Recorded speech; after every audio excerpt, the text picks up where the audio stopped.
প্রতিরোধ যোদ্ধাদের তুমুল অভিযানের মধ্যে মার্কিন যুক্তরাষ্ট্র সিরিয়ায় সেনাদের স্থানান্তর করছে। আল মায়াদিন বিশেষ একটি সূত্রের বরাত দিয়ে জানিয়েছে, মার্কিন বাহিনী প্রতিরোধ যোদ্ধাদের অভিযানের ভয়ে সিরিয়ার ভূখণ্ড থেকে তাদের বাহিনী সরিয়ে নিচ্ছে। মায়াদিনকে সূত্রটি জানায়, মার্কিন বাহিনী উত্তর পূর্ব সিরিয়ার আল হাসাকাহ গ্রামাঞ্চলে সৈন্যদের এক ঘাঁটি থেকে অন্য ঘাঁটিতে নিয়ে যাচ্ছে।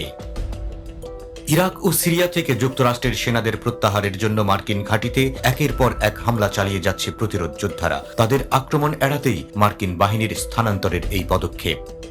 আল মায়াদিনের সূত্র অনুসারে ইরাকের ইসলামিক রেজিস্ট্যান্স গাজার সমর্থনে তাদের অভিযান শুরুর পর থেকে ইরাক ও সিরিয়ার মার্কিন সেনা ঘাঁটিতে 150 বার হামলা করেছে। ইসলামিক রেজিস্ট্যান্স ঘোষণা দিয়েছে, গাজায় গণহত্যা যতদিন চলবে ততদিন মার্কিন ঘাঁটিতে হামলা চলবে এবং মার্কিন সেনাদের নিজ দেশে ফিরিয়ে নিতে হবে।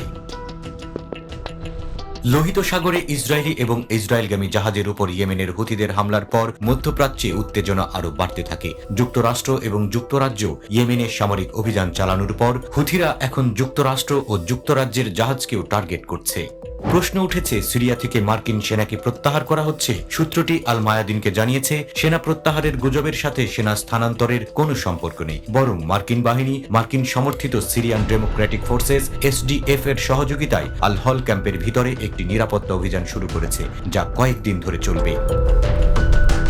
ফরেন পলিসি জানিয়েছে, মার্কিন যুক্তরাষ্ট্র প্রায় এক দশক ধরে ইসলামিক স্টেটের বিরুদ্ধে লড়াইয়ের ছদ্মবেশে অবৈধ উপস্থিতির পর সিরিয়া থেকে তাদের সেনাদের প্রত্যাহারের কথা বিবেচনা করছে। সিরিয়ায় মার্কিন সেনাদের উপস্থিতিকে অপ্রয়োজনীয় হিসেবে বিবেচনা করা হচ্ছে।